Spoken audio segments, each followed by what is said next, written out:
புரட்டாசி மாதம் மீன ராசி நண்பர்களுக்கு என்ன பலன்கள் நடக்க இருக்கிறது அப்படின்னு பார்த்தால், இவர்களுடைய ராசியிலிருந்து 6ஆம் அதிபதியாக இருக்கக்கூடிய சூரியன் கிரகம் 7ஆம் வீட்டில் வந்து இணைகிறார். அங்கு கேதுவுடன் அவர் இணைகிறார். திருமண வாழ்வை குறிக்கக்கூடிய 7ஆம் வீட்டில் தொழிலில் இருக்கக்கூடிய நண்பர்கள் இல்லைன்னா பார்ட்னர்ஸ் அவங்களையும் குறிக்கக்கூடிய அந்த வீட்டில் சூரியன் கேது இணைவு அப்படின்னு சொல்லக்கூடியது ஒரு குழப்பமான நிலையை கொடுக்கும் அப்படின்னே சொல்லலாம்.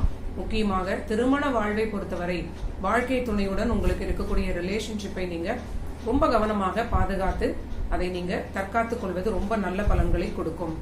மேலும் உங்களுடைய வாழ்க்கை துணையுடைய ஆரோக்கியத்திற்கும் இது ரொம்ப கவனமான பலன்களையே கொடுக்கிறது. அவர்களுடைய ஆரோக்கியத்தில் அலட்சியம் இல்லாமல் நீங்க பார்த்து கொள்வது ரொம்ப முக்கியமான பலன். மேலும் உங்களுடைய அக்கறை அவர்களை மிகப்பெரிய அளவிற்கு ப்ரொடெக்ட் பண்ணும் அப்படின்னு சொல்லலாம். உங்களுடைய ராசிநாதன் குரு கிரகம் 3ஆம் வீட்டில் இருந்து உங்களுடைய முயற்சிகளை கொடுக்கக்கூடிய அற்புதமான உபஜய வீட்டில் இருந்து உங்களோட வாழ்க்கை துணை ஸ்தானத்தை பார்ப்பது, நீங்க இறங்கி போய் அவங்களோட பேசினாலும் இல்ல உங்களுடைய முயற்சியினால் அவங்களுக்கான ஒரு சில விஷயங்களை நீங்க விடாமல் முயற்சித்து அதை நீங்க அவர்களுக்கு செய்து கொடுத்தால் அவங்க ஓரளவிற்கு கன்வின்ஸ் ஆவார்கள் அப்படின்னு சொல்லலாம். இது உங்களுக்கு ஓரளவிற்கு புரியும் அப்படின்னு நான் நம்புகிறேன். ஒரு சின்ன விஷயம், ஒரு ஹெல்த்ல ரொம்ப நாளா ஒரு டிஸ்டர்பன்ஸ் இருக்கு, ஆனா அவங்களா ஒரு அப்பாயின்மெண்ட் எடுத்து டாக்டர்கிட்ட போக மாட்டாங்க அப்படின்னு உங்களுக்கு தெரிஞ்சிருச்சு அப்படின்னா, நீங்க இந்த காலகட்டத்தில் மீனமாக இருக்கக்கூடிய நீங்க உங்களுடைய முயற்சியால் அவர்களை கம்பல் பண்ணி ஒரு மருத்துவரிடம் கூட்டிச் செல்வது, இது போன்ற சில உதாரணங்களை நீங்க எடுத்துக்கொள்ளலாம். சோ எந்த ஒரு விஷயமாக இருந்தாலும் நீங்க இறங்கி போய் அவர்களுக்காக செய்யக்கூடிய முயற்சி அவர்களுக்கு ஒரு பக்கபலமாக இருக்கும். நீங்க தான் அவங்களை பார்த்து கொள்ள வேண்டும். சோ அடுத்ததான கிரகநிலை பாத்தீங்கன்னா, 8ல் இருக்கக்கூடிய சூரியனும் எட்டில் இருக்கக்கூடிய ஆட்சி பெற்ற சுக்கிரன் கிரகம் உங்களுக்கு திருமண வாழ்வில் ஒரு தேவையில்லாத குழப்பம் அப்படின்னே சொல்லலாம்.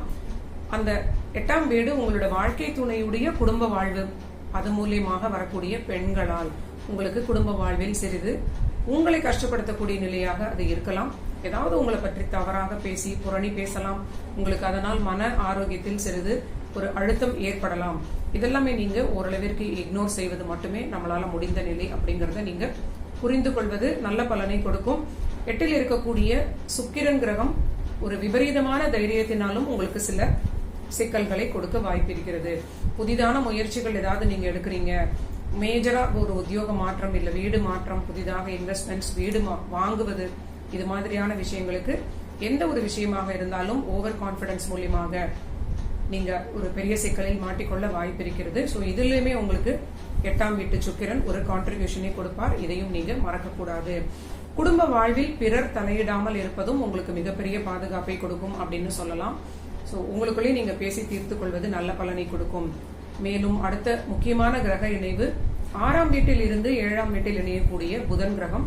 இந்த புரட்டாசி முதல் வாரத்தில் உங்களுடைய 4ஆம் அதிபதியாக இருக்கக்கூடிய கிரகம் 6ல் இருந்து முதல் வாரத்தில் உங்களுக்கு ஒரு சின்ன ஆரோக்கிய பிரச்சனைகளை கொடுக்கலாம். தாயாருடைய ஆரோக்கியம், தந்தையாருடைய ஆரோக்கியம், எல்லோருமே சற்று ஃபேமிலியில எல்லோருமே ஆரோக்கியத்தில் கூடுதல் எச்சரிக்கை அப்படிங்கிற நிலையை நீங்க ஃபாலோ பண்ண வேண்டும்.